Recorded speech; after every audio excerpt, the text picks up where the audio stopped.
Hi there, Soyoung. So let's take a look at your new essays for us. We've got pollution and the car sales. Okay, great. So let's start with your task two.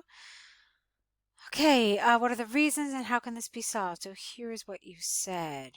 Pollution is a huge issue nowadays. Unrestricted waste disposal is accelerating pollution, and the negative impact tends to be bigger in places with high population. Wherever there are more people, there are more wastes thrown away. Such wastes harms nature unless there are proper treatments to be done to those trashes. Okay, um, let's see. So it's on the whole, it's good. It gives an overall nice impression, but there are still some problems with it that I want us to look at. Okay, so first of all, it's a problem with grammar. We don't say wastes, it's singular. The same thing applies for trashes. It's uncountable, so it's just trash. Okay, so that's one thing. And then you had a problem here. Not only should it not be wastes, but then it should have been harm. Even if maybe so grammatically you had a problem here in two senses here. So I want to fix these sentences. The other problem that I see here, I mean, you said that proper treatment, but you're not really telling us that there are solutions. I'm not really sure. Like, in other words, when you have a problem solution essay, it's important to mention in your thesis statement. Your thesis statement is where you essentially express your position.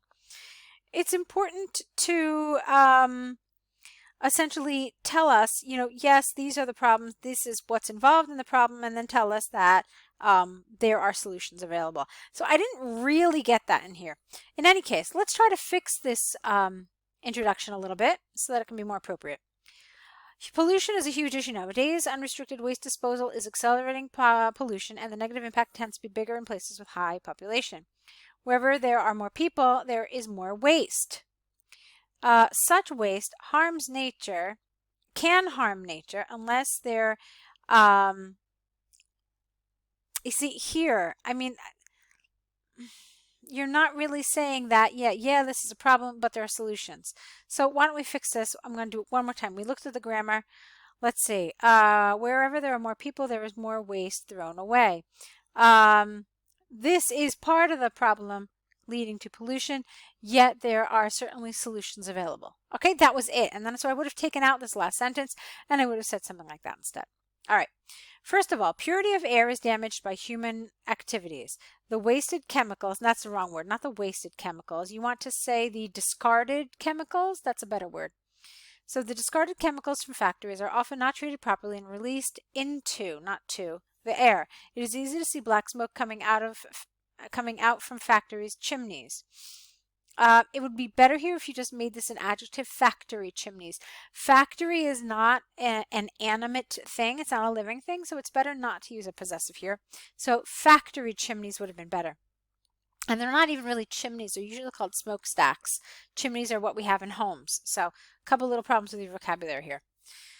One of the events that shows the impact of this smoke, it's not smokes, it's just smoke, again, uncountable, is London smog during, not while, during the Industrial Revolution. As the number of factories was rising, it's one number, as the number of factories was rising and there were no regulations to protect nature, the pollution ended up taking many lives. To prevent pollution, get rid of the, industry should filter the smoke, singular, properly. Such purification should be regularized to keep the pollution from smoke as low as possible. Okay. So basically you're saying that chemicals from factories being emitted creates pollution. Let's see. All right, let's move on. Another cause of pollution is waste, singular, from households, plural. Shampoo is an everyday item that is not undetachable. It's the wrong word. I think you mean it's necessary. It's something we can't do without. It's crucial. It's vital. It's critical. But yeah, that's the wrong word, undetachable. Likewise, the amount used is, you can't say extremely huge. I mean, huge on its own is pretty extreme. So you can't use an adverb with a word that is already extreme. Nonetheless, I'm not really a big fan of the word huge anyway, as it's rather informal. So why don't we fix this? Similarly, the amount used is massive, or the amount used is enormous, or very great. That would be okay. Even though shampoo is an essential product for many, it pollutes water and puts pH levels out of order. I don't know about that word, out of order. Out of balance, I think would be better. To save other living things, not livings, to save other living things that will lose their habitat from changing pH levels, drained water should go through filters before it is released to water bodies, and people should seek alternatives for shampoo. Shampoo is not the only waste from households. Plastic is a non-disposable material that will stay on Earth for hundreds of years. However, it is highly used in people's lives, plural, it's not just one life, as it is convenient to use. It is light, strong, waterproof, and cheap to produce. All right, some of this is a little too much. You didn't need to get into all of this, okay? Get rid of this whole, it is light, strong, waterproof, etc. I mean, you're not really proving anything here. You're not helping your essay. So without regulation, people will choose convenience in the present than preventing pollution for the future. To reduce plastic scattered around the world, such non-disposable materials should be reused. Also, disposable materials such as paper should be promoted, and government should pay more interest in development for disposable new materials. Okay, as a convenient human life results in waste, again singular, that contaminates the environment, there are ways to prevent or lower the impact of pollution. Get rid of the. Factory smoke and waste water, without the D, should be purified before entering the wild, and disposable materials should be favored before non-disposable materials. Okay, you could have used some better cohesion here. You could have said disposable materials should be favored before those that are non-disposable. That would have been nice. Okay, so I liked a lot of this actually. Even though I had some doubts in the beginning, I saw a lot of errors. Some of the areas were well. I mean, they were well written, rather, I should say. And there weren't a ton of errors. In the beginning, like I said, it started off a little with more mistakes in general. You did have some mistakes that were pretty consistent, though, like with plurals and with uncountable words. So I want you to revise those. Okay, that's something you need to do on your own. Check the grammar on some of those so that you can reduce these errors. I was a little confused in the beginning about the way you organized your paragraph. Basically, what you did is you had problem and then you had solution in the same paragraph, and then again, problem and solution in the same paragraph.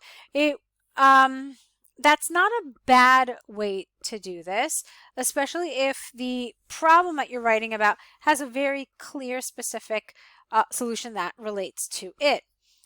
Usually what people do is they have problems in one paragraph and then they have and the solutions in another paragraph.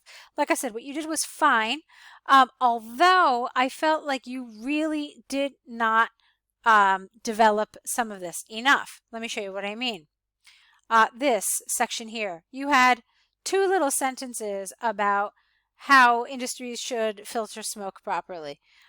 So that felt to me underdeveloped. What just wasn't enough. Okay, that's the first thing. Now, in the second body paragraph, you really developed a lot.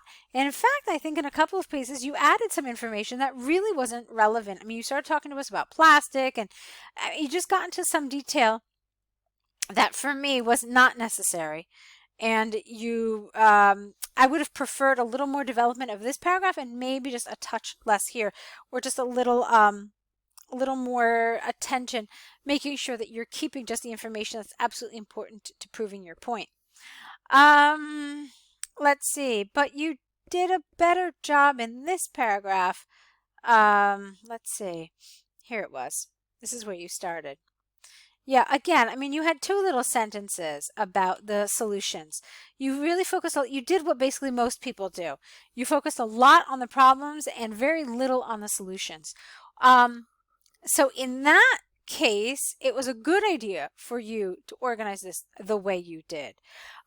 If you had organized it the other way, in other words, if you had said problem 1 and problem 2 here, and then solution 1, solution 2 here, then the difference really would have been very obvious, that you have a very tiny paragraph about solutions, but a very enormous paragraph about problems. So in that sense, it was good. However, most examiners are really going to pick up on this and going to see that you didn't really go into a lot of detail about your solutions. So try to balance these ideas, okay?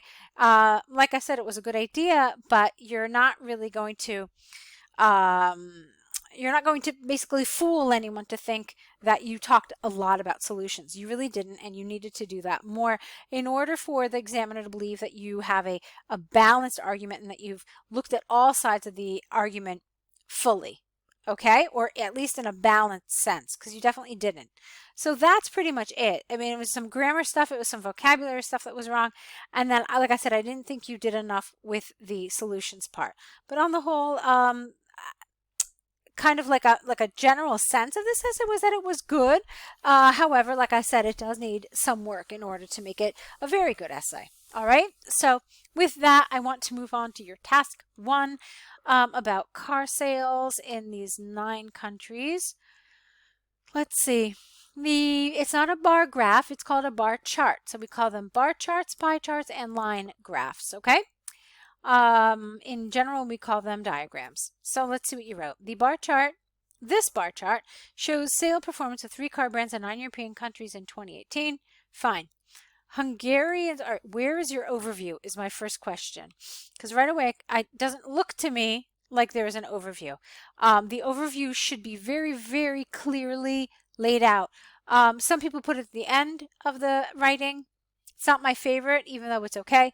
I always recommend that people put it right after their introduction. But here I don't see it at all.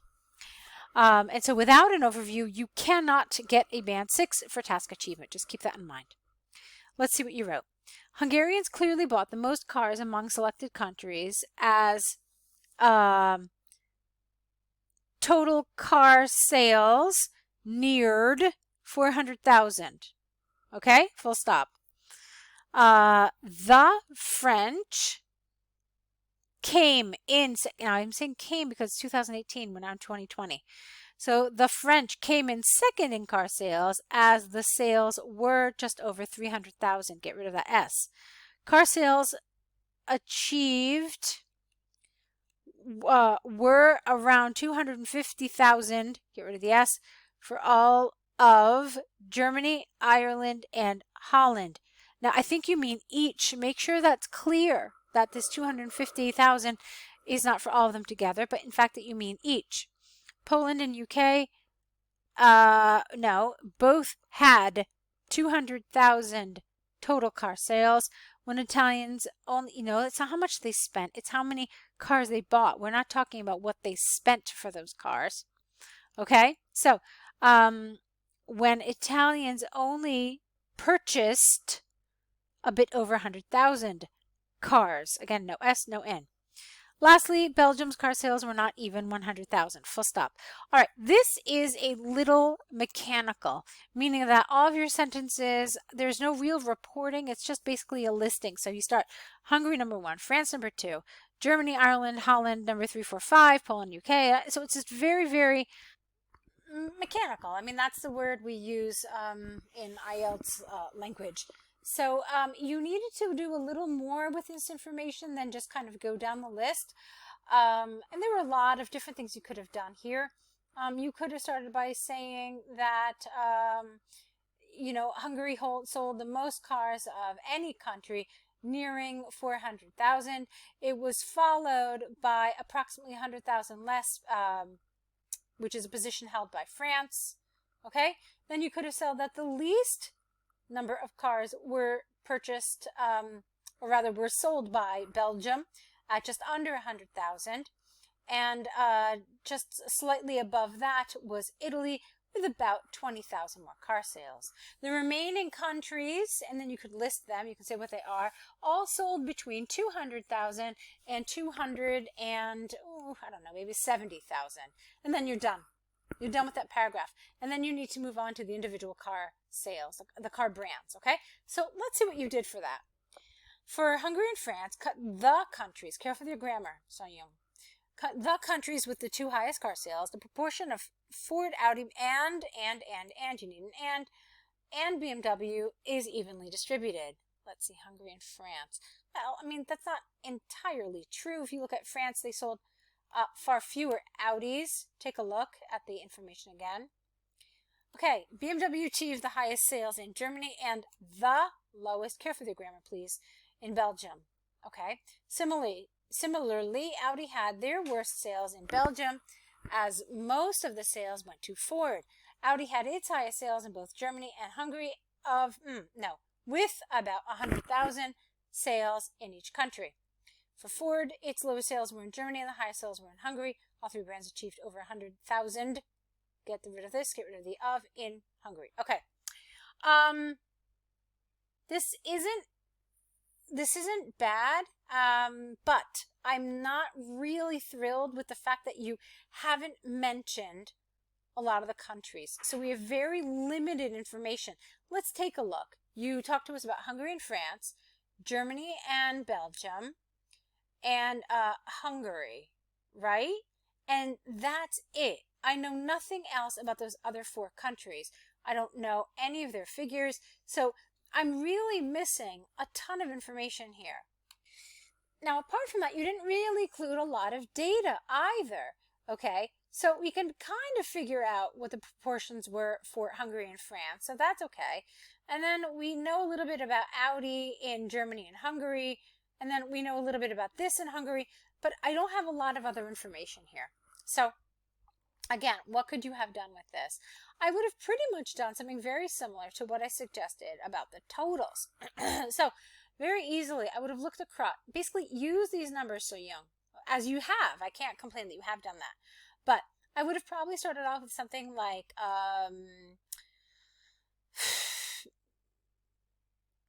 that on average, BMW sold more cars in all 9 countries. I would say that the figures were around, or they were approximately 100,000 in all the countries except for Belgium, where it sold maybe, I don't know, 5,000 cars, maybe. Okay, then I would do something similar for Ford. You could say that Ford sold the most cars in Hungary and Holland. It sold, and you can say what that number is, sold the least in Germany and Italy. You can probably figure out what that number is. And then you can say that the remaining countries all sold between whatever that number in Poland is and whatever number that is in France. You can probably figure it out. It's about 100,000 actually. Okay, so that's one way you can do it, and then do something very similar for Germany. Not for Germany, forgive me. I meant for Audi. Okay, so that's pretty much how I would do it. You're highlighting the highs, you're highlighting the lows, and you're just kind of mushing together some of those middle figures, which aren't so important. But you're giving a clear picture, and the person who's reading this can more or less imagine or kind of, envision what it is you're looking at, okay? So that's some feedback about how you can do something like this. I realize this one is tricky. There's 36 pieces of information. It's not an easy task, but this one is about editing and knowing how to group things together. Grouping is super important for task 1. Knowing what things to group together, especially, I should say, when you have a lot of information like you do here, okay? So go ahead and correct these, and let's see more work from you. Good luck.